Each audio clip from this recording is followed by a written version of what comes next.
지금껏 본 적도 경험한 적도 느껴본 적도 없던 럭셔리 대형 세단의 귀환.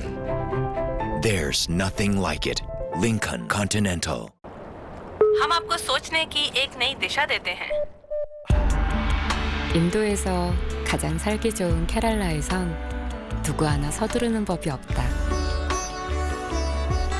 이곳의 상징 케투발람 역시 호수의 속도에 맞춰 천천히 흘러갈 뿐 우린 너무 빠르게 살고 있는 건 아닐까? 질문 여행으로 인도하다. Excellence in flight. Korean Air. 형님 먼저 쌀국수. 아우 먼저 뚝배기. 쌀국수. 뚝배기. 쌀국수. 뚝배기. 아침 식사 가볍게. 아, 좋다. 콩나물 뚝배기. Like a rabbit in headlights. They're stung by all your charm. And I feel so damn lucky to have you on my arm.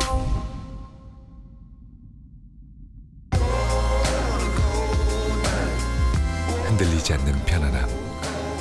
시몬스. 박근혜 대통령 탄핵 심판이 다음 달 초 선고될 가능성이 커지고 있습니다. 헌법재판소가 재판 지연을 막겠다는 의지를 드러내며 이달 안에 결론을 위한 재판관 회의를 시작할 뜻을 내비쳤습니다. 특검이 청와대에 들어가 압수수색을 할 수 있게 해달라고 법원에 요청했습니다. 청와대가 압수수색을 거부하고 있는 상황에서 특검이 쓸 수 있는 마지막 카드입니다. 주말인 내일 서울 도심에서 박 대통령 탄핵에 찬성하는 촛불 집회와 반대하는 친박 태극기 집회가 각각 대규모로 열립니다. 촛불 집회 주최 측은 오늘부터 1박 2일 거리 행진에 돌입했고 친박단체는 내일 총동원을 예고했습니다. 정치권도 탄핵 찬반 새 결집에 가세했습니다. 민주당은 당 지도부와 대선 주자까지 내일 촛불 집회에 총출동할 계획이고 새누리당 친박계 의원들은 태극기 집회에 집결할 예정입니다. 황교안 대통령 권한대행이 국회 대정부 질문에서 특검 수사기간 연장은 검토할 단계가 아니라고 밝혔습니다. 대선 출마 여부를 놓고선 설전이 벌어졌습니다. 출마하실 겁니까? 안 하실 겁니까? 네, 전념하겠습니다. 출마하실 거예요? 안 하실 거예요? 국민들이 우습죠? 지지율 급등세를 보인 안희정 충남지사가 일부 여론조사에서 지지율 20%에 근접했습니다. 돌풍의 원인과 대선 판도에 미칠 영향을 짚어봅니다. 오는 4월부터 배곡 주사, 신데렐라 주사 같은 피부 미용 관련 주사 시술 등은 별도의 특약에 가입하지 않으면 실손보험 보장을 못 받습니다. 새 제도 시행을 앞두고 미리 보험금을 받아내려는 행태가 기승을 부리고 있습니다. 스토커를 피해 전화번호를 바꿨는데 다시 전화가 걸려온다면 어떨까요? 어떻게 알았을까? 정말 소름 돋았죠. 바뀐 전화번호를 가르쳐준 건 통신사 대리점 직원이었습니다.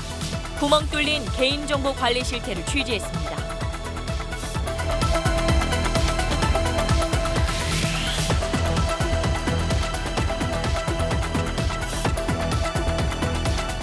수소, 우주의 75%. 그 무한한 수소로 자동차를 달리게 하다. 현대자동차. 여러분 안녕하십니까? 박근혜 대통령 탄핵 심판과 특검 수사 그리고 여기에 대한 대통령 측의 맞대응 오늘도 힘겨루기는 계속됐습니다. 자, 내일은 서울 광화문광장을 비롯한 전국 각지에서 또 다른 힘겨루기가 벌어집니다. 촛불과 태극기의 대결. 탄핵안 기각설에 긴장한 촛불 집회 측은 오늘부터 1박 2일에 걸친 밤샘 집회에 돌입했습니다. 친박단체 집회에서 시작돼서 이제 일부 보수층으로 폭이 확대된 태극기 집회 측은 지방까지 총동원령을 내렸습니다. 먼저 촛불 집회 상황부터 알아보겠습니다. 자, 김정우 기자. 네, 서울지방법원 앞입니다. 네, 1박 2일 집회 어떻게 진행되고 있습니까? 네, 체감온도가 영하 10도 아래로 뚝 떨어진 정말 추운 날씨입니다. 하지만 올겨울 막바지 추위에도 아랑곳 없이 지금 이곳에 시민 300여 명이 모여 있습니다. 시민들은 박근혜 대통령의 퇴진을 요구하고 있는데 이렇게 주말 촛불 집회를 앞두고 밤샘 집회를 이어나가는 것은 이번이 처음 있는 일입니다. 오늘 집회가 오후 3시부터 시작됐으니까 본 집회가 끝나는 내일 저녁 9시까지 30시간 연속 진행되는 겁니다. 박근혜 탄핵을 빨리 하자. 그리고 뒷돈 줬던 이 재벌들도 함께 이제 구속시키고 퇴진시키자, 이런 의미를 담아서 오늘 행진은 대치동 특검 사무실 앞을 출발해 서초동 삼성 본관을 거쳐 조금 전인 저녁 7시쯤 이곳 서울중앙지방법원 앞에 도착했습니다. 특검과 삼성 본관 앞에선 최순실 국정농단 사태에 연루된 재벌 총수들의 구속을 외치기도 했습니다. 집회 참가자들은 중앙지법 앞에서 밤을 새운 뒤 내일 낮 12시 국회 앞을 지나 본집회 장소인 광화문 광장으로 향할 예정입니다. 또 내일 저녁 6시부터 시작되는 본집회가 끝난 뒤에는 청와대와 헌법재판소 앞으로 행진을 이어나간다는 계획입니다. 이들이 외치는 구호는 2월 탄핵 결정과 특검 수사 연장입니다. 지금까지 서울중앙지법 앞에서 SBS 김정우입니다. 네, 이번에는 태극기 집회로 가보겠습니다. 탄핵에 반대하는 친박 보수단체 집회입니다. 김기태 기자. 네, 서울시청 앞 광장에 나와 있습니다. 네, 집회는 어떻게 진행되고 있습니까? 네, 지금 앞에선 친박 단체들의 주최로 태극기 문화제가 열리고 있습니다. 참석자들은 태극기와 성조기를 들고 탄핵 기각, 특검 해체를 주장하고 있습니다. 내일 큰 집회가 예고된 만큼 참석자들은 밤 9시까지 집회를 한 뒤 자진 해산할 계획입니다. 친박 보수단체들은 오늘 하루 동안에만 11건의 행사를 여는 등 세를 모으고 있습니다. 낮에는 서울 전쟁기념관 앞에서 집회를 갖고 탄핵 기각은 물론 계엄령 선포를 촉구하며 서울역 광장까지 행진을 벌였습니다. 절대로 우리가 정말 그 동북 좌파들에게 우리의 정권을 넘겨주면 안 됩니다. 내일은 오후 2시부터 서울 덕수궁 대한문 앞에서 12번째 탄핵 반대 집회를 열고 숭례문까지 행진을 벌일 예정입니다.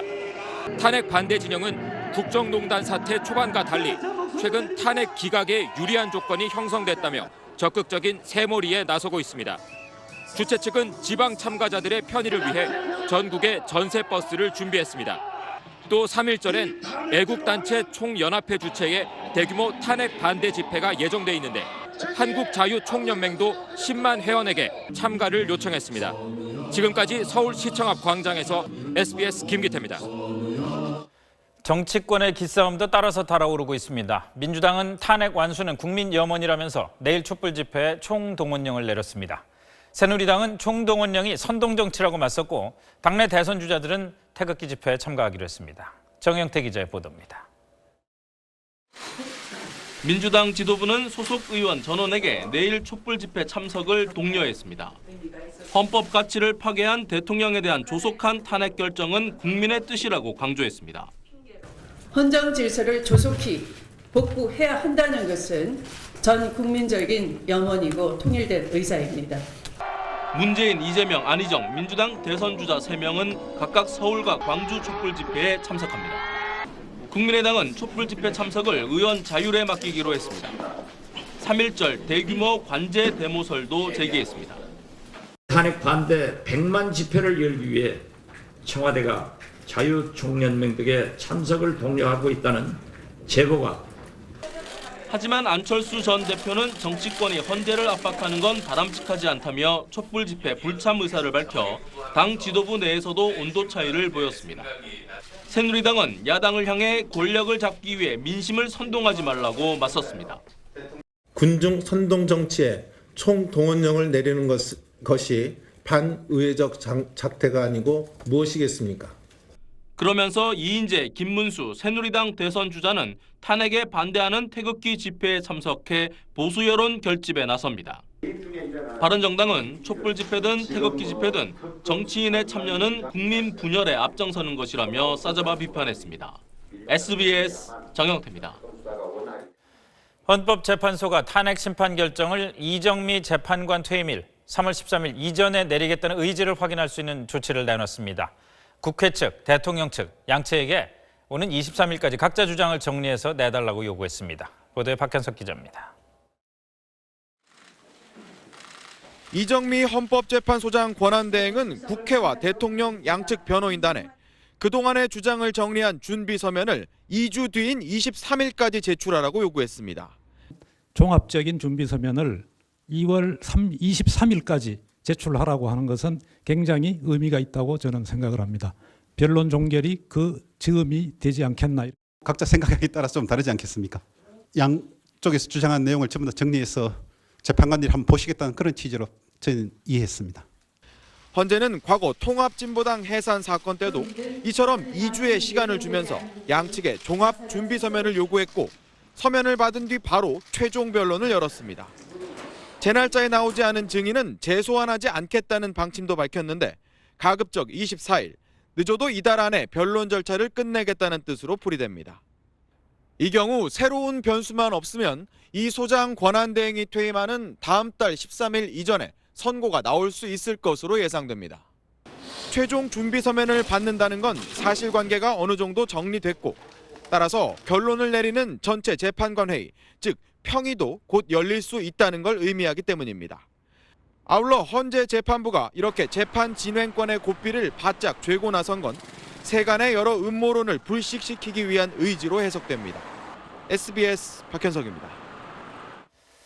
그렇지만 변호인단도 만만치가 않습니다. 어제 탄핵 심판 변론이 끝날 무렵에 강일원 주심 재판관이 대통령 대리인단에게 질문을 쏟아냈습니다.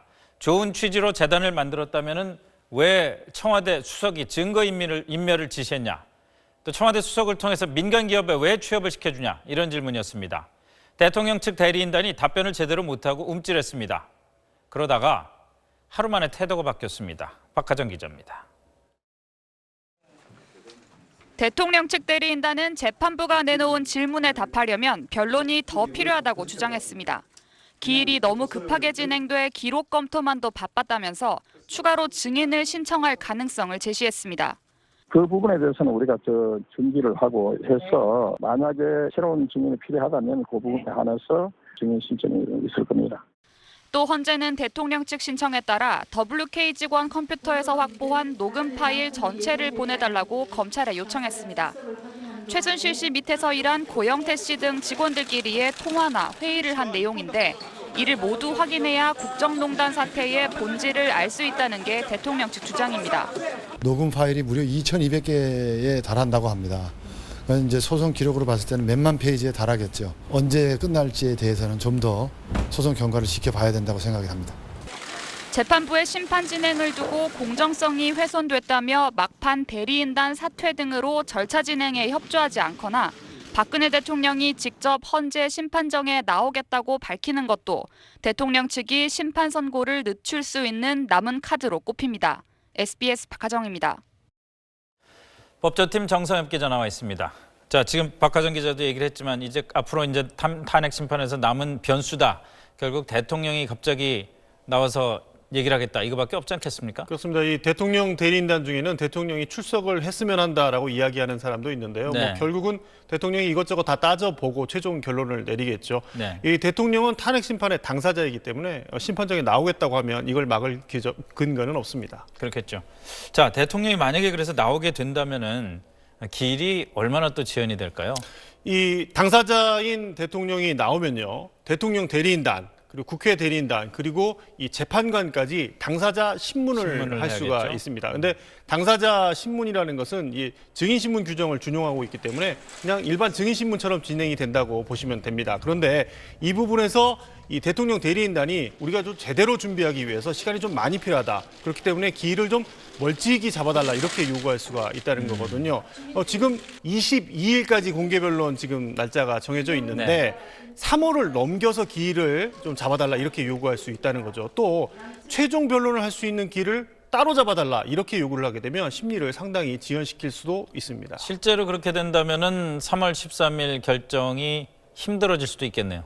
그러니까 대통령 대리인단의 의도대로 진행이 되면 그럴 수도 있겠는데 근데 헌법재판소가 그렇게 멀찍이 기일을 잡아줄 필요는 없어 보입니다. 이 대통령 대리인단이 대통령 신문 준비를 하는데 그렇게 많은 시간이 필요할 이유가 있겠습니까? 또 네. 대통령 신문이 끝나면 바로 그 자리에서 최후 변론을 하세요 이렇게 요구할 수도 있습니다.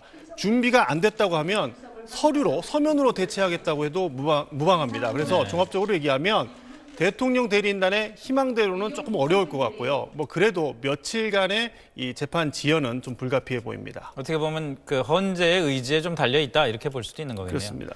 그런데 헌재가 고용태 녹취 파일 2,000개 이거를 검찰에 요구를 했다고 그러는데 이건 변수가 될 수 없을까요? 그 대통령 대리인단이 이렇게 요청을 했기 때문에 네. 헌재가 그걸 이제 받아들여 준 건데, 근데 이걸 가지고 뭐 기일을 따로 잡거나 뭐 이럴 일은 아니라는 게 헌재의 분위기입니다. 네. 그러니까 재판관들이 그거를 받아서 그냥 참고하면 된다는 얘기입니다.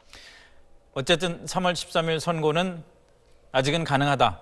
뭐 이렇게 보면 되겠나요? 그러니까 무엇보다도 헌법재판소의 의지가 상당하다는 게 이게 네. 확인이 되고 있지 않습니까? 뭐 대통령 출석 변수를 감안하더라도 아직까지는 3월 13일 이전 선고는 가능하다고 전망할 수 있을 것 같습니다. 알겠습니다. 잘 들었습니다. 네, 이번에는 특검 소식입니다. 압수수색이고 대면 조사고 청와대가 무엇 하나 받아주질 않으니까 특검이 결국 법원에 호소하고 나섰습니다. 청와대에 들어가서 압수수색을 하게 해달라고 신청한 겁니다. 임찬종 기자가 취재했습니다. 박영수 특검은 압수수색을 승인하지 않은 청와대의 조치를 취소해달라는 집행정지 신청서를 법원에 접수했습니다. 원고는 박영수 특검이고 피고는 압수수색 거부를 결정한 한광옥 대통령 비서실장과 박흥렬 경호실장입니다. 특검은 신청서에서 국가의 중대한 이익과 관계없는 장소까지 압수수색을 거부한 청와대 조치가 불법이라고 주장했습니다. 특검의 마지막 카드인 셈입니다. 만일 저희들이 이번에 청구한 이 집행정지 신청이 기각되거나 각하될 경우에는 사실상 압수수색 영장의 그 집행은 불가능한 것으로 판단하고 있습니다. 특검은 법원이 신청을 받아들여서 청와대 경내에 들어가더라도 국가기밀과 관련된 부분은 책임자 입회 하에 합리적으로 압수수색하겠다고 밝혔습니다. 특검은 법원 허가 이후에도 경호실이 압수수색을 막아서면 공무집행 방해 혐의를 적용할 계획입니다. 이에 대해 청와대는 신청서를 받아서 내용을 검토한 뒤 법적 대처를 하겠다고 밝혔습니다. 특검 1차 수사 기간과 압수수색 영장의 기한이 오는 28일에 끝난다는 점을 고려할 때 다음 주 중에는 법원이 결론을 내릴 것으로 전망됩니다. 법원의 판단은 특검과 같은 수사기관이 행정소송의 원고가 될 수 있는지, 또 청와대 압수수색이 국가의 중대한 이익을 침해하는 것인지에 따라 좌우될 것으로 보입니다. SBS 임찬종입니다. 네, 압수수색뿐만이 아니라 오늘이 10일이니까 2월 초로 예고됐던 특검의 대통령 대면 조사도 무산됐습니다. 아직 이번 주가 내일 하루 남았지만 그리 쉽지는 않을 것 같습니다. 특검 취재 기자 연결합니다. 윤나라 기자. 네, 특검 사무실에 나와 있습니다. 특검과 청와대 간의 대면 조사를 위한 재협의는 진행이 되고 있습니까? 네, 대면 조사 일정이 공개됐다며 청와대가 조사를 거부한 뒤 재협의는 아직 이루어지지 않고 있습니다. 이규철 대변인의 말 직접 들어보시죠. 대면 조사 재협의를 아직 시작을 안 하신 거죠? 네, 현재 협의를 전혀 하고 있지 않습니다. 특검은 대면 조사 필요성을 여전히 강조하고 있고 청와대도 대면 조사를 안 받겠다는 건 아니라고 밝히긴 했는데 양측의 대화 채널이 일단 끊긴 상태라 이번 주를 넘길 가능성이 커 보입니다. 다만 특검은 이번 주말 대면 조사가 이뤄질 가능성에 대해 명확한 답변을 피하며 여지를 남겨뒀습니다. 자, 그리고 김영재 원장을 비롯한 대통령 비선진료 수사는 어떻게 진행이 되고 있습니까? 네, 비선진료 의혹의 핵심 인물인 김영재 원장과 안종범 전 수석에게 뇌물을 준 혐의로 구속된 박채윤 씨, 이들 부부가 동시에 특검에 소환됐습니다. 특검은 두 사람 각각의 혐의와 함께 이른바 세월호 7시간 의혹과 관련된 조사도 진행하고 있습니다. 김영재 원장은 세월호 참사 당시 박근혜 대통령에게 의료 시술을 해준 것 아니냐는 의혹에 대해 집중 추궁을 받고 있는데 특검은 김 원장의 진술을 확인하기 위해 아내 박 씨와의 대질 조사도 벌이고 있습니다. 지금까지 특검 사무실에서 전해드렸습니다. 황교안 총리 얘기 좀 해보겠습니다. 국회 대정부 질문에 오늘 나온 황교안 대통령 권한대행이 특검 수사기간 연장 문제에 대해서 아직 검토할 단계가 아니라고 말했습니다. 또 대선 출마 여부를 묻는 거듭된 질문에는 이번에도 명확히 답하지 않았습니다. 한상우 기자가 지켜봤습니다. 황교안 대통령 권한대행의 대선 출마설을 놓고 야당의 공세가 이어졌지만 황 대행은 밀리지 않고 맞섰습니다. 출마하실 겁니까? 안 하실 겁니까? 예, 전념하겠습니다. 출마하실 거예요? 안 하실 거예요? 국민들이 우습죠? 국민들을 우습게 생각하면 되겠습니까? 마지막 질의까지도 답변은 요지부동이었습니다. 조기 대선에서 심판으로 남으실 겁니까? 선수로 뛰실 겁니까? 지금은 오로지 국정을 지금은 오로지. 안정시키기 위해서 예. 모든 역량을 다 하고 있습니다. 야당은 병역 면제 사실을 꺼내며 황대행에 대한 견제도 본격화했습니다. 병역 면제 정권이다. 그런 비아냥을 들었습니다. 그런 얘기 들어본 적 있습니까? 예, 뭐 제 얘기를 하시려고 그러면 바로 말씀하십시오. 예. 새누리당은 시종일관 황대행을 감쌌습니다. 야당에서 대통령 코스프레라든가 또 박 대통령 아바타로 비판하는 것은 정말 국민에 대한 예의가 아니라고 저는 생각을 하고 있습니다. 황대행이 출마설에 긍정도 부정도 않는 건 새누리당과의 교감 때문이란 해석이 나옵니다. 황대행이 새누리당 후보로 나설 가능성을 열어놔야 보수 지지층이 바른정당으로 이탈하는 걸 막을 수 있다는 겁니다. 황대행은 특검 수사 연장에 대해선 이렇게 답변했습니다. 기본적으로 지금은 수사에 전념할 때입니다. 오는 28일 종료일까지 시간이 많이 남은 만큼 기간 연장을 검토할 때가 아니라는 겁니다. SBS 한상우입니다. 앞으로 실손보험에 별도 특약을 가입하지 않으면 미용주사나 도수치료를 보장받지 못하게 되는데 이 시행을 앞두고 막판 보험금 빼먹기가 기승을 부리고 있습니다. 잠시 뒤에 전해드리겠습니다.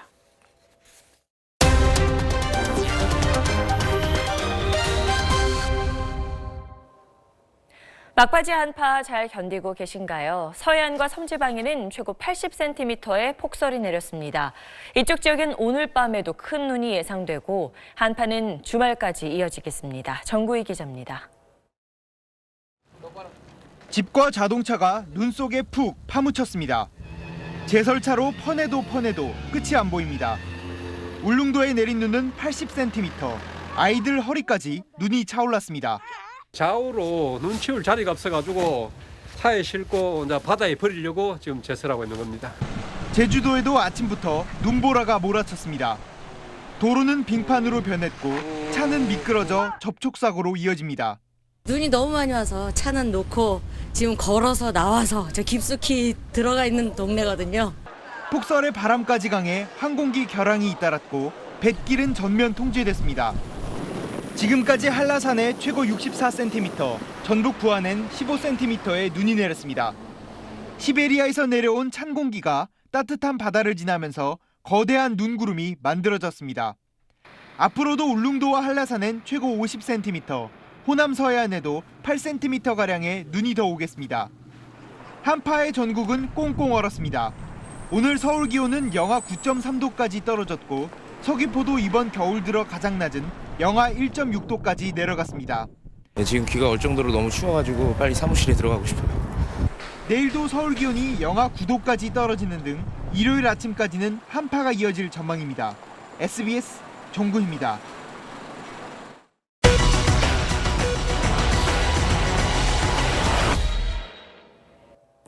부장이 밉고 사장이 야속할 때 마음껏 씹으라고 나온 부장껌, 사장껌입니다. 또 일은 잔뜩 시키면서 칭찬하는 야박한 상사에게 시원하게 대드는 환상이 그려진 이런 빵도 있는데요. 직장 생활하며 불만은 쌓여만 가고 내 속내를 드러내긴 쉽지 않죠. 요즘 젊은 직장인들은 이렇게 유머와 냉소가 섞인 상품을 구입하며 스트레스를 풉니다. 권혜리 기자입니다. 나에게 호통칠 때의 부장님, 복도에서 마주칠까 두려운 사장님. 그분들을 닮은 얼굴로 포장한 껌입니다. 상사들 험담하듯 실컷 씹으며 스트레스를 날려버리라고 만든 상품입니다. 맛도 시고 맵싸한 두 가지. 지난달 출시 2주 만에 2만 개의 주문이 들어왔습니다. 직장 스트레스로 좀 안타까운 선택을 하는 사례들이 좀 언론에 많이 나와서 조금 더 유쾌하게 풀 수 있는 방법은 없을까라는 생각을 해서 야근 수당이나 달라고 상사에게 대놓고 느물거리는 환상을 담은 사파입니다. 시리즈가 선풍적인 인기를 끌더니 빵 봉지에도 이 그림이 입혀졌습니다. 직장인들이 정말 좋아하십니다. 다들 자기 얘기 같다고. 빵을 사러 온 직장인은 같은 그림으로 만든 이모티콘 구입한 걸 보여주며 공감률 100%라고 말합니다. 하지 못할 말을 재밌게 이렇게 풀어내니까 시원하다는 느낌이 있죠. 시집엔 퇴사를 참아보라며 월급 봉투를, 시원하게 던져보라며 사직서 봉투를 함께 담았습니다. 다닐 수도 안 다닐 수도 없는 직장인들의 마음을 대변합니다. 하찮게 다뤄지는 존재인 거고 없어지면 다시 또 새로 사면 되는 거고 나 혹은 우리랑 되게 다 있는 부분이 있다라고 생각을 했습니다. 여전한 장시간 노동과 경직된 조직 문화는 싫고 그렇다고 고용 불안 속에 사표를 내기는 두렵습니다. 젊은 직장인들은 때론 씁쓸하고 때론 낄낄거리는 웃음을 주는 문화 상품들을 소비하며 또 하루를 살아가고 있습니다.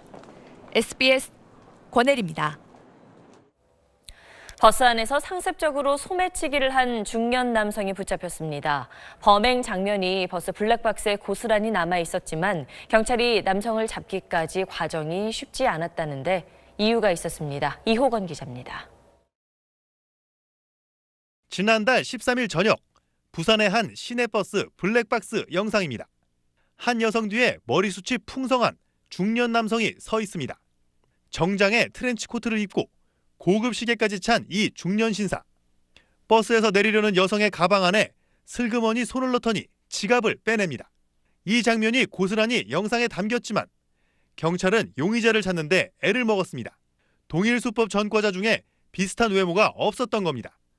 그런데 경찰이 이 남성의 교통카드 내역을 추적하다 다른 버스에서 이상한 영상을 발견했습니다. 얼굴은 똑같은데 뒷머리가 아예 없었던 겁니다. 경찰에 붙잡힌 57살 박모 씨는 알고 보니 대머리로 가발을 쓰고 소매치기 행각을 벌인 것으로 드러났습니다. 다른 영상은 전부 다 이 가발을 쓰고 있는데 한 개의 영상에서 보면 가발을 안 쓰는 모습의 영상을 저희들이 우리가 확보를 했거든요. 소매치기로 감옥에 갔다 온 박 씨는 출소 5개월 만에 또 똑같은 짓을 저지른 것으로 조사됐습니다. 경찰은 두 차례에 걸쳐 150만 원어치의 금품을 훔친 혐의로 박 씨를 구속했습니다. SBS 이호건입니다. 의료비를 실비 보장해주는 실손보험 많이 가입하셨을 겁니다. 보험료가 점점 오르더니 4월부터는 별도의 특약을 가입하지 않으면 미용주사나 도수치료 같은 건 보장 못 받게 되고 지급 요건도 까다로워집니다. 또 새 제도 시행을 앞두고 막판 보험금 빼먹기가 기승을 부리고 있습니다. 손승욱 기자입니다. 서울의 한 이비인후과, 실손보험 가입자에게 피부 미용 주사를 맞으라고 적극 권장합니다.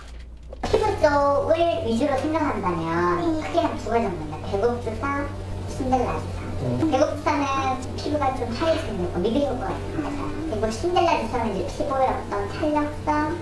실손 보험용 서류도 만들어주고 보험회사와 다툼을 피할 방법도 설명합니다. 너무 정기적으로 맞으면 보험회사에서 많이 문제를 걸 거고요. 경기도의 또 다른 정형외과, 실손보험으로는 MRI 촬영비의 절반만 보장받을 수 있지만 입원한 것처럼 서류를 조작하면 전액을 보장받을 수 있다며 공짜로 MRI를 찍으라고 부추깁니다. MRI 찍고 비가하시면서 입원하셨던 것처럼 운동 간호 기록지까지 작성하시고. 촬영 시간이 얼마나 돼요? 필요는 2, 30분 정도. 아니, 입원을 해야 되고요? 아니요, 그거는 보험 문제 때문에. 4월부터 실손보험 기본형에선 미용주사나 MRI, 도수치료가 보장 대상에서 빠지는데 병원들은 그 이전에 관련 처방을 적극 권장하면서 수익 올리기에 기를 쓰고 있는 겁니다. 네, 손승욱 기자. 4월부터 실손보험 제도를 크게 손보는 이유가 뭡니까? 해마다 실손보험료가 너무 많이 오르고 있기 때문입니다. 2015년에 12.2%, 2016년에 19.3%, 그리고 올해 19.5%로 매년 인상률이 가팔라지고 있습니다. 그런데 전체 보험료 인상 요인 가운데 20%를 MRI, 미용주사, 도수치료 이 세 개 처방이 남발되기 때문에 이제 20%가 오르는 거거든요. 가팔은 보험료 인상의 주범인 셈입니다. 그러면 4월에 새 실손보험이 나오면 보험료가 좀 싸지는 건가요? 이번 새 실손보험의 특징은요. 보험료 인상의 주범인 방금 말씀드린 그 세 개를 특약으로 따로 분리시켰다는 거죠. 네. 그래서 세 개 처방을 포함하지 않은 기본형 보험료는 지금보다 25%가 싸집니다. 그리고 이 특약 세 개가 붙더라도 6.8% 정도는 저렴할 것으로 보입니다. 그런데 보험사가 자선 사업을 할 리는 없습니다. 이 불리한 세 개 특약, MRI, 주사제, 도수치료. 지금은 낮지만 앞으로는 가파르게 오를 공산이 큽니다. 2, 3년 뒤에는 지금보다 오히려 더 비싸질 수도 있습니다. 소비자 입장에서는 참 애매하네요. 네, 그렇습니다. 병원 자주 가시는 분은 예전 보험을 유지하시는 게 좋습니다. 그게 혜택이 훨씬 더 많거든요. 그런데 보험료는 꼬박꼬박 내면서 보험금을 한 푼도 안 타가시는 분들이 있습니다. 전체의 80%나 되거든요. 이런 분들은 새 상품 가격 수준이 이제 3월 초에 나오는데요. 그 가격 수준을 보시고 옮겨 타는 것도 한번 고려해 보실 만합니다. 네, 그렇군요. 잘 들었습니다. 미 연방법원이 1심에 이어 항고심에서도 트럼프 행정부의 반이민 행정명령에 제동을 걸었습니다. 입국이 금지됐던 7개 나라의 국민들을 받아들이라는 겁니다. 그러나 반이민 정책을 지지하는 여론도 만만치 않고 쌓여있던 불만이 인종 갈등과 증오 범죄로 왜곡돼 표출되는 일도 다반사입니다. LA 박병일 특파원입니다. 검정 복면을 쓴 남성이 망치로 건물 창문을 마구 부수더니 차를 타고 달아납니다. 유대교 교회당인데 벽에는 나치 문양 스티커도 붙여놨습니다. It's fear, some fear, and concern for anyone who is a minority and maybe hurt by others. 또 미국 26개 주에서 유대교회를 폭파하겠다는 협박이 동시다발적으로 접수돼 FBI가 수사를 펴고 있습니다. 무슬림을 겨냥한 증오범죄는 더 심각합니다. 알라신을 모독하는 낙서나 협박 메일이 폭증하고 있습니다. We're not going to hide in the bushes. We are here. We are as American as anyone else. 백인 우월주의 단체 KKK에 가입하길 권유하는 전단이나 KKK 복장을 한 사진도 나돌고 있습니다. It's disappointing. This is 2017. I'm hurt that people are still using these type of words, trying to dehumanize us. 반이민 행정명령 발동 이후 트럼프 반대자와 지지자 간의 충돌도 속출하고 있습니다. 트럼프 대통령 당선 직후 열흘 동안 미국에서 발생한 반인종적 증오범죄만도 867건에 달합니다. 트럼프 대통령이 증오범죄 중단을 거듭 촉구하고는 있지만 백인 중산층의 누적된 불만이 왜곡 표출되면서 공연불에 그치고 있습니다. 로스앤젤레스에서 SBS 박병일입니다. 네, 출렁이는 대선 판도 소식입니다. 안희정 바람이 심상치가 않습니다. 지지율이 20%에 근접한 여론조사 결과가 나와서 정치권이 놀라는 분위기입니다. 김영태 기자의 보도입니다. 보수단체 행사에서 안보 불안감을 잠재우고 걱정하지 마십시오. 대한민국 튼튼하게 지키면서 이 평화 번영을 이끌어 나가겠습니다. 어르신들 앞에선 산업화 공로를 지켜세웁니다.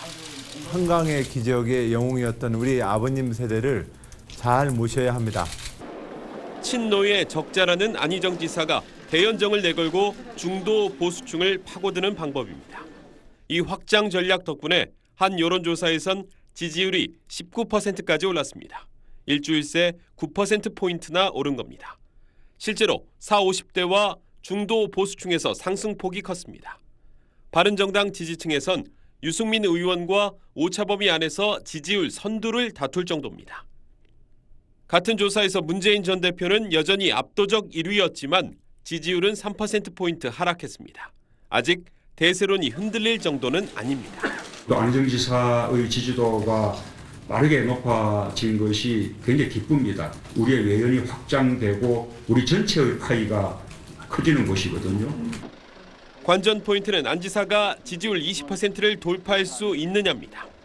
20%를 넘으면 문재인이 아니면 어려울 것 같았던 정권 교체가 안희정으로도 가능하다는 인식이 호남을 중심으로 한 야권 지지층에서 확산할 수 있기 때문입니다. SBS 김용태입니다. 네, 국회 취재하는 김정윤 기자와 함께 얘기 좀 더 나눠보겠습니다. 김 기자, 네, 안희정 지사의 지지율이 껑충 뛴 이유를 빅데이터 분석으로 알아봤다고 그러는데 어떤 얘기입니까? 그 온라인 검색량이 많다는 거는 뭐 사람들의 관심이 그만큼 많다는 얘기 아니겠습니까? 네. 지금 이 그래프가 하나 나갈 텐데요. 저 그래프가 이 구글의 검색량을 비교한 그래프입니다. 한 달치 검색량을 비교한 건데요. 저 파란 게 안희정 지사 그래프입니다. 2월 1일 날 급상승을 하기 시작해서 2월 2일 날 최고점을 찍고 뭐 지금 더 높은 추세를 유지를 하고 그날이 있습니다. 뭐였죠? 2월 1일 날은 반기문 전 총장이 불출마 선언을 한 날이고요. 예. 2월 2일 날은 안 지사가 대연정을 처음 언급한 날입니다. 네. 뭐 반기문에 대한 그리고 대연정 같은 통합 행보에 사람들이 좀 많은 관심을 보였다는 걸 알 수가 있는데요. 뭐 이런 검색량이 곧바로 지지율과 뭐 직결이 되는 건 아니겠지만 뭐 지금의 추세를 어느 정도 좀 보여주는 건 아닌가 뭐 그런 데이터인 것 같습니다. 문재인 전 대표 쪽이 이제 그냥 여유 있게 앉아 있을 때가 아닌 것 아닌가 싶은데요. 오늘 공식적인 반응은 뭐 안 지사의 선전을 대환영한다였습니다. 근데 하지만 뭐 속내는 좀 그렇지 않겠죠. 그 안 지사 지지율이 20%를 돌파하느냐, 여기가 1차 관건이라고 문 전 대표 측도 보고 있는 것 같습니다. 지지율 20%를 넘게 되면 한 사람의 지지율이 올라가면 다른 사람의 지지율은 떨어지는 이른바 제로섬 게임 단계에 돌입을 하게 되는데요. 이렇게 되면 문 전 대표 쪽도 긴장을 하지 않을 수는 없겠죠. 그래서 지금 두 사람이 뭐 사이가 좋지 않습니까? 근데 그렇게 되면 문 전 대표 측도 안 지사에 대한 공세 뭐 시작하지 않을 수 없다. 뭐 이런 얘기도 나오고 있습니다. 아까 이미 이번 여론조사 보니까 문 전 대표 지지율이 3%포인트 정도 빠지면서 안 지사 지지율이 올랐더라고요. 자, 뭐 결론은 당내 경선에서 누가 후보가 될 거냐 아닙니까? 그렇습니다. 뭐 대선 본선에 나가려면 예선 민주당 경선을 통과를 해야 되는 거지 않습니까? 근데 이제 오늘 나온 여론조사를 보면 그 민주당 지지층 내에서는 문재인 전 대표 57%, 안희정 지사 20% 아직 차이가 많이 납니다. 뭐 2배 이상이네요. 그렇습니다. 그래서 안 지사에게 1차적인 과제는 이 민주당 지지층, 그러니까 이 이른바 집토끼라고 불리는 전통적인 야권 지지층들의 지지를 획득하는 일이 뭐 우선 과제가 될 것이고요. 그러니까 다시 말해서 지금 안 지사가 어느 정도 뭐 보수 단체에 간다든지 이런 식으로 보수 쪽에 좀 다가가려는 노력을 하는 게 당내 경선에서는 별로 도움이 안 될 거란 얘기잖아요. 뭐 지금으로서는 그렇습니다만, 하지만 좀 기회는 좀 있습니다. 일단은 뭐 대선 때마다 전략적인 투표를 했던 호남. 문재인 후보 이 비토론이 여전히 있기 때문에 안 지사에게는 좀 기회가 될 수 있을 것 같고요. 그리고 민주당 이 당내 경선 룰을 보면 1차 투표에서 과반 후보가 없으면 1, 2위가 결선 투표를 하거든요. 그렇죠. 이건 역시 뭐 안 지사에게는 기회의 한 요인이 될 것 같습니다. 최종 후보 선정이 3월 13일이죠? 결선 투표가 없을 경우에? 뭐 그 즈음이 될 것 같습니다. 탄핵 인용 여부에 따라서 좀 일정 변경이 좀 있을 것 같긴 하고. 아, 그렇군요. 알겠습니다. 잘 들었습니다. 시도 때도 없이 괴롭히는 스토커를 피하려고 전화번호를 바꿨는데 다시 전화가 걸려왔다. 소름 돋는 얘기입니다. 실제로 이런 일이 일어나서 알아봤더니 통신사 대리점 직원이 스토커에게 새 전화번호를 가르쳐준 거였습니다. 최희선 기자가 취재했습니다. 29살 김모 씨는 대학원 동기 남성으로부터 수개월간 스토킹에 시달렸습니다. 가해 남성이 하루에 수십 번씩 전화나 문자를 하고 집 앞으로 찾아와 성추행도 했다고 밝혔습니다. 김 씨는 참다 못해 지난달 전화번호를 바꾸고 고향으로 내려왔지만 불과 닷새 만에 또다시 악몽이 시작됐습니다. 일주일도 안 돼서요. 알아냈더라고요. 그래서 새로운 번호로 전화도 오고 문자도 오고 어떻게 알았을까. 그런 것들이 정말 소름 돋았죠. 김 씨가 통신사 측에 확인해 보니 가해 남성과 알고 지내던 대리점 직원들이 김 씨의 개인정보를 무단으로 조회해 알려준 것으로 드러났습니다. 2개 지점에서 4차례에 걸쳐 김 씨의 개인정보가 조회됐습니다. 같은 시간에 3군데 들어왔을 거예요. 왜 그랬냐면 정확한 정보를 한 번도 알려고 했던 거거든요. 김 씨는 통신사인 LG유플러스에 수차례 항의했지만 한 달 가까이 문제의 직원들에게 징계가 내려지지 않자 LG유플러스와 해당 직원들을 경찰에 고소했습니다.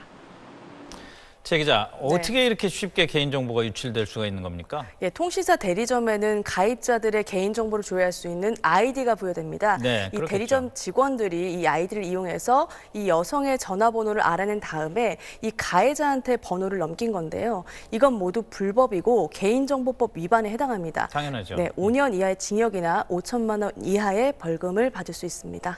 아니 근데 보니까 4번이나 조회를 했던데 한 번도 아니고 어떻게 그동안 적발하거나 제재를 할 수가 없었는지 모르겠어요. 네, 가해자는 피해 여성의 연락처를 혹시나 틀릴까 봐 해서 4차례나 중복해서 확인을 한 건데요. 이 과정에서 아무런 제재도 받지 않았습니다. 통신사 본사에서 한 번에 수백 건씩 조회하지 않으면 특별히 확인하지 않는다는 점을 노린 것 같습니다. 어차피 뭐 어떤 이유든 조회는 계속 많이 하니까 그중에 어떤 게 불법인지 알기가 쉽지가 않다는 거군요. 그렇습니다. 통신사 쪽에서는 뭐라고 얘기를 합니까? 네, 일단 LG유플러스 측에서는 개인정보 유출 그리고 늑장 대처에 대해서 잘못을 인정했습니다. 그리고 앞으로는 이런 개인정보 유출이 없도록 관련 시스템을 전면 재검토하겠다고 밝혔습니다. 네, 잘 들었습니다. 구제역이 확산하면서 소고기와 돼지고기 값이 들썩이고 있습니다. 일부에선 사재기 현상까지 나타나고 있습니다. 정우성 기자입니다. 서울 마장동 축산물 시장. 구제역으로 소 도축 물량이 줄어들어 가격은 오르는데 불안감을 느낀 소비자들의 발길마저 뜸해지면서 상인들은 이중고를 겪고 있습니다. 많이 올랐죠. 지금 반출이 마음대로 안 되니까 지역적으로 묶이고 나올 수가 없으니까 소비도 안 되면서 지금 가격만 오르는 상황이죠. 최근 열흘 새 한우 도매 가격은 10%나 올랐습니다. 가격이 더 오를 것으로 보이자 사재기 조짐도 나타나고 있습니다. 부재액이 조금 커지게 되면 당장 뭐 내일 들어오기로 한 물량들이 못 들어온다든지 며칠 분을 더 가져간다든지 뭐 그런 것들 하는 거죠. 구제역이 돼지로 확산하면 상황은 더 심각해집니다. 돼지는 구제역 전염 속도가 소보다 3,000배가량 빠른 것으로 알려져 있습니다. 이미 돼지고기 도매가는 최근 열흘 새 10% 넘게 올랐는데 유통 물량의 90%가 국산이다 보니 파장도 클 수밖에 없습니다. 장기화되면은 좀 문제가 많죠. 공급 안 되니까 소비자 가격이 또 단가가 세지고. AI와 구제역으로 축산물에 대한 불안감이 커진 상황에서 값까지 오르니 소비자들은 장보기가 부담스럽습니다. 요즘 닭고기나 이런 거는 갑자기 많이 올랐고 일상적으로 저희가 많이 먹는 것들이 가격이 오르니까 그런 면에서는 조금 힘들죠. 정부는 사재기 감시를 강화하고 수입 물량을 늘리는 방안을 추진하기로 했습니다. SBS 정호선입니다. 지구 반대편 남아프리카 공화국이 대통령의 부패 의혹 때문에 시끄럽습니다. 의회에선 야당 의원들이 대통령 연설을 막으려다 난투극이 벌어졌습니다. 정규진 특파원입니다. 붉은 옷차림의 사람들이 흰 옷을 입은 이들에게 질질 끌려 나갑니다. 주먹질도 모자라 상대방 위로 몸을 날리기도 합니다. 남아공 의회가 야당 의원과 보안 요원들 간 몸싸움으로 난장판이 됐습니다. 국정연설을 하겠다며 의회에 나타난 주마 대통령 때문입니다. Sitting in front of us here, it's a man who is incorrigible, rotten to the core. 줄기차게 대통령의 퇴장을 요구하는 야당 의원을 보안 요원이 끌어내면서 난투극으로 번졌습니다. They hit me with one of those paintings on the wall. Some guy hit me on the paint with the painting. 주마 대통령은 나라 돈 170억 원을 들여 사절을 초호화판으로 고치는 등 부패 추문이 끊이질 않고 있습니다.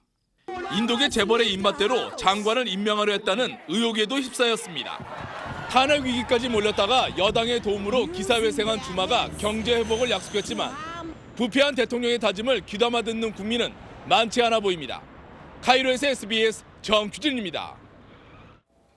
기업 활력으로 한국 경제를 살려보자는 연속 기획입니다. 요즘 이익만을 추구하는 게 아니라 사회적 책임도 다하는 이른바 착한 기업이 소비자들 마음을 얻곤 하죠.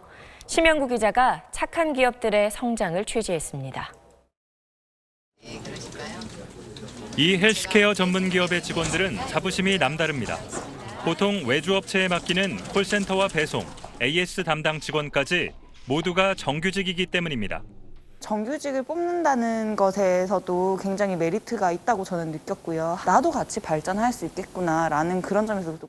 근로의 안정성은 성과로 이어져 매출이 10년 전 창사 때보다 130배로 불었습니다. 책임감, 소속감을 가지고 일을 할 때 효율성, 효과성 모두 가장 최고적으로 발휘가 된다는 걸 사실은 제가 직접 검증을 했고요. 한 식품업체는 5년 전부터 장애인 사업장에 일감을 주면서 수십 명의 장애인들에게 일자리를 만들어줬습니다. 선대 회장님 이하 임직원분들께서 자주 이제 자원봉사로 오셔서 저희들에게 많은 도움을 주시고 또 작업도 같이 하시고 300억 원대 주식 기부, 시식 담당까지 전원 정규직 채용, 1,000억 원대 상속세 납부. 또 이런 일들이 뒤늦게 입소문이 나면서 소비자들은 제품 구매 운동까지 벌이기도 했습니다. 같은 상품이라도 더 바르고 올바른 기업의 상품을 더 선택을 많이 할 것 같아요. 한 설문조사 결과 기왕이면 착한 기업 제품을 사겠다는 답변이 66%에 이르고 이 비율은 10대, 20대일수록 더 높습니다. 어떠한 가치를 추구하는지도 보고 있는 시대가 되었습니다. 그렇기 때문에 기업들도 사회적 책임을 다하는 모습을 보여야 할 것입니다. 소비자들의 마음을 얻는 착한 기업은 불황 속에서도 스스로 활력을 만들어냅니다. SBS 심영구입니다. 정신장애인의 강제 입원을 지금보다 훨씬 엄격하게 관리하는 새로운 정신보건법이 오는 5월 30일부터 시행됩니다. 지금 입원해 있는 정신장애인 8만 명 가운데 무려 4만 명이 퇴원하게 됩니다. 큰 혼란이 예상됩니다. 조동찬 의학 전문 기자입니다. 신구현 씨는 정신장애를 앓고 있는 아내를 20년 동안 돌봐왔습니다. 도저히 손쓸 수 없을 정도로 병이 악화했을 때조차 입원시키기가 쉽지 않았습니다. 거부를 하죠. 상당히 완강히. 그러니까 입원하는 과정 자체가 힘듭니다. 그래도 지금은 전문의 1명과 가족 2명이 동의하면 강제 입원이 가능하지만 문제는 5월부터입니다.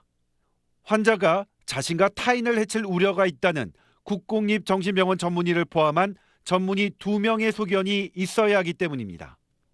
현재 입원하고 있는 환자 8만여 명도 계속 입원하는 것이 적합한지 일제히 재심사를 받게 됩니다. 약 한 8만여 명의 환자들이 이 기준에 따라서 퇴원을 시켜야 되는 환자가 거의 반 이상입니다. 4만 명 이상입니다. 더 큰 문제는 4만 명의 환자가 퇴원할 경우 이들을 치료나 관리할 만한 시설과 인력이 턱없이 부족하다는 겁니다. 이 소규모의 인원을 가지고 그분들을 다 커버할 수 있느냐? 그거 절대로 불가능하다고 생각을 합니다. 강제 입원에 따른 인권 침해를 막자는 게 세법의 취지지만 우리 사회는 충분한 준비 없이 4만 명의 정신장애인을 맞게 됩니다. 조 기자, 4만 명의 환자가 퇴원하게 된다라고 했는데 주로 어떤 환자들입니까? 네, 대한정신건강의학회가 자체 조사한 결과가 있는데 퇴원할 4만 명 중 절반은 과거에 정신분열증으로 불렸던 조현병 환자가 될 것 같고 30% 정도는 만성 알코올 중독 환자가 될 것으로 나타났습니다. 네, 조현병 환자 그리고 만성 알코올 중독 환자 4만 명 가까이 나온다는 건데 그럼 이들이 퇴원하게 되면 모두 집으로 돌아가야 하는 건가요? 퇴원한 장애인들은 지역사회의 정신보건센터의 관리를 받게 됩니다. 제가 남양주 정신보건센터를 다녀왔는데 현재 6명의 의료진이 750명의 만성 정신장애인을 관리하고 있었습니다. 새 법이 발효되면 지금보다 300~400명 정도가 더 늘어날 거라서 걱정은 태산이지만 현재 아무 대책도 세우지 못하고 있습니다. 아주 모범적인 평가를 받는 지역이 이 정도니까 다른 지역은 굳이 말씀드리지 않아도 짐작하실 수 있을 겁니다. 네, 법 시행까지 2~3달 정도 남은 것 같은데 어떻게 해야 합니까? 네, 취재 과정에서 만난 많은 관련 의학회와 환자 보호자들은 걱정이 정말 태산이었습니다.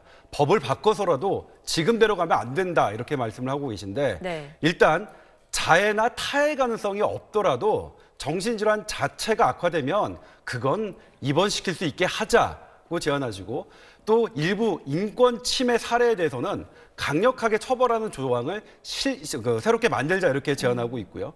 현재 아직 2달 남짓 시간은 남았는데 정부하고 관련 이해단체가 당장 모여서 대안을 찾아야 할 시점으로 보입니다. 네, 그렇군요. 잘 들었습니다. 올해 신학기부터 쓸 예정이었던 국정역사교과서가 일선 학교에서 외면받고 있습니다. 급기야 이준식 교육부 총리가 일부 시민단체와 교육청이 방해했기 때문이라며 경고하고 나섰습니다. 동세호 기자가 취재했습니다. 국정역사교과서를 사용할 연구학교 신청을 15일까지 닷새 연장했지만 신청학교는 아직 한 곳도 없습니다. 많은 학교들이 반대 여론을 무릅쓰면서 굳이 사용할 필요가 있느냐며 반대하거나 망설이고 있습니다. 일부 학교가 사용할 의향이 있는 것으로 알려졌지만 아직 공문도 받지 못했습니다. 서울, 경기 등 8개 시도교육청이 공문 전달 자체를 거부하고 있기 때문입니다. 학운위를 통해서 역사 국정교과서를 쓰려고 다 준비가 되어 있는데 원천적으로 교육청으로부터 연구학교 지정 신청 공문이 안 와서 급기야 이준식 부총리 겸 교육부 장관이 교과서 국정화를 반대해온 일부 교육청과 전교조, 시민단체를 비난하는 대국민 담화를 발표했습니다. 법적인 조치까지 언급했습니다. 학교의 자율적인 선택을 방해하는 외부의 부당한 압력이 있을 경우 교육부는 학교를 보호하기 위한 모든 조치를 신속히 강구하겠습니다. 시민단체와 전교조는 강력 반발하고 있습니다. 교과서 자체가 문제가 많아서 선택하지 않은 것이지 외부의 요인에 의해서 교과서가 선택되지 않은 것은 아니라고 보고 있습니다. 교과서를 둘러싼 갈등이 더욱 커지면서 국정교과서는 껍데기만 남게 될 가능성도 있습니다. SBS 동서우입니다.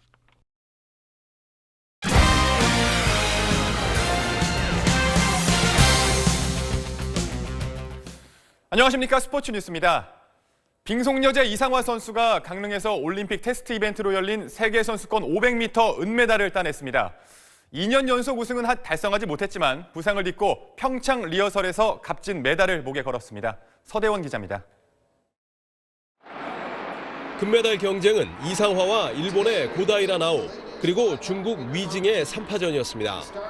이상화 바로 앞조에서 레이스를 펼친 고다이라가 개인 최고 기록인 37초 13으로 들어와 이상화의 어깨를 무겁게 했습니다. 일본의 스즈마키와 한조에서 경기한 이상화의 초반 100m 기록은 나쁘지 않았습니다. 10초 32로 고다이라와 차이는 0.01초에 불과했습니다. 그런데 막판 스퍼트가 아쉬웠습니다. 37초 48로 결승선을 통과한 이상화는 고다이라의 0.35초 뒤져 은메달을 차지했고 위징이 3위에 자리했습니다. 통산 4번째 우승은 달성하지 못했지만 올 시즌 가장 좋은 기록이었고 부상 여파로 이어진 월드컵 부진도 만회했습니다. 기록은 좋게 나와서 괜찮은 것 같고요. 이곳에 올림픽이 열리기 때문에 적응을 하면서 연습을 해야 될 것 같아요. 올림픽 경기장에서 평창 리허설을 치른 이상화는 오는 19일부터 일본 삿포로에서 열리는 동계아시안게임에 출전해 금메달에 도전합니다. 우리나라는 기대를 모았던 남자팀 추월에서는 에이스 이승훈이 경기 도중 넘어지면서 레이스를 마치지 못해 아쉬움을 남겼습니다. 들것에 실려나간 이승훈은 현재 부상 치료를 받고 있는데 모레 매스 스타트 출전 여부도 불투명한 상황입니다. SBS 서대원입니다. 평창에서는 또 하나의 올림픽 테스트 이벤트죠. 프리스타일 스키 월드컵이 막을 올렸습니다. 설원의 서커스로 불리는 에어리얼이 그 첫 테이프를 끊었는데요. 이 소식은 소한욱 기자입니다. 에어리얼은 1994년 릴레안메르 대회 때부터 정식 종목으로 채택된 올림픽 단골 손님입니다. 에어리얼의 배점은 점프가 20%, 공중 동작이 50%, 착지가 30%로 이 세 가지 요소를 합쳐 순위를 가립니다. 가장 배점이 큰 화려한 공중 동작이 마치 고개를 연상시켜 설원의 서커스라고 불립니다. 종목의 특성상 기계체조 출신들이 두각을 나타내다 보니 선수층이 탄탄한 중국이 강세를 보이고 있습니다. 중국 선수들이나 벨라루스 선수들이 세계적으로 1, 2위를 다투고 있습니다. 어렸을 때 체조 출신 선수들을 발굴해갖고 육성해갖고 지금 이렇게 성적을 내고 있습니다. 우리의 경우 도마의 신 양학선을 가르쳤던 조성동 감독이 대표팀을 이끌고 있지만 아직은 걸음마 단계입니다. 이런 상황인데도 여자부의 김경은은 25명 가운데 20위로 선전하며 평창올림픽 출전권을 거머쥐었습니다. 월드컵 뛴 거에 발판을 삼아 올림픽까지 기술 좀 더 보완하여 최고의 컨디션으로 이제 올림픽 준비하겠습니다. 내일은 우리나라 모글 스키의 간판 체제하고 나서 세계적인 선수들과 기량을 겨룹니다. 평창 휘닉스 스노우파크에서 SBS 소환욱입니다. 노승열이 오랜만에 PGA 투어에서 첫날 공동 선두에 오르며 통산 2승을 향해 힘찬 시동을 걸었습니다. 비바람이 몰아치는 페블비치 골프장의 3개 코스 가운데 노승열은 바람이 덜 불었던 스파이그래스 힐 코스에서 보기 없이 버디만 4개를 잡아내며 공동 선두에 올랐습니다. 악천후로 1라운드가 중단된 가운데 조던 스피스가 3언더파, 멋진 벙커샷 버디를 선보인 필 위커슨이 1언더파로 선두 그룹을 추격했습니다. 최경주는 1오버파 공동 58입니다. 호주의 한 사이클리스트가 사막에서 급경사의 언덕을 내려오면서 속도의 한계에 도전했습니다. 모터사이클도 아닌데 최고 시속이 무려 167km에 달했다고 합니다. 정말 빠르죠?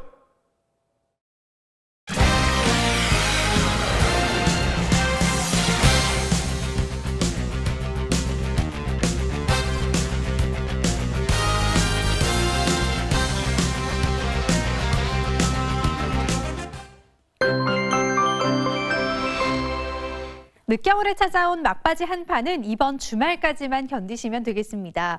여전히 중부 내륙과 경북 북부 지역에 한파특보가 이어지면서 내일 서울의 아침 기온은 영하 9도, 대관령 영하 17도까지 내려가겠고요. 모레는 서울이 영하 6도로 오늘 내일보다는 조금 나아지겠습니다. 기록적인 폭설이 쏟아진 울릉도와 한라산에는 밤사이 많은 눈이 더 내리겠습니다. 호남 서해안도 3에서 8cm 안팎의 눈이 오겠고요. 내일 오전이면 대부분 그칠 것으로 보입니다. 이후로 내일은 대체로 맑겠습니다. 서울의 아침 기온은 영하 9도, 한낮 기온도 0도 안팎에 머물겠습니다. 중부지방은 밤에도 맑은 날씨가 이어지면서 대보름, 밝은 보름달을 보실 수가 있겠습니다. 호남과 제주도만 밤까지 구름이 끼면서 달을 보기 어려울 수가 있겠습니다. 주말이 지나고 다음 주가 되면 추위는 점차 풀리겠습니다. 날씨였습니다. 부장이나 사장이 미울 때 씹는 껌은 누구나 팔 수 있지만 대통령이 미울 때 씹는 껌을 팔면은 국가 원수 모독죄로 잡혀가려나요? 그런 껌을 팔아도 잡아가지 않고 오히려 광화문 거리 길 가는 시민에게 대통령이 직접 껌 나눠주기 이벤트를 연다면은 임기 내내 별로 안 씹힐 것 같습니다. 뉴스 마치겠습니다. 고맙습니다.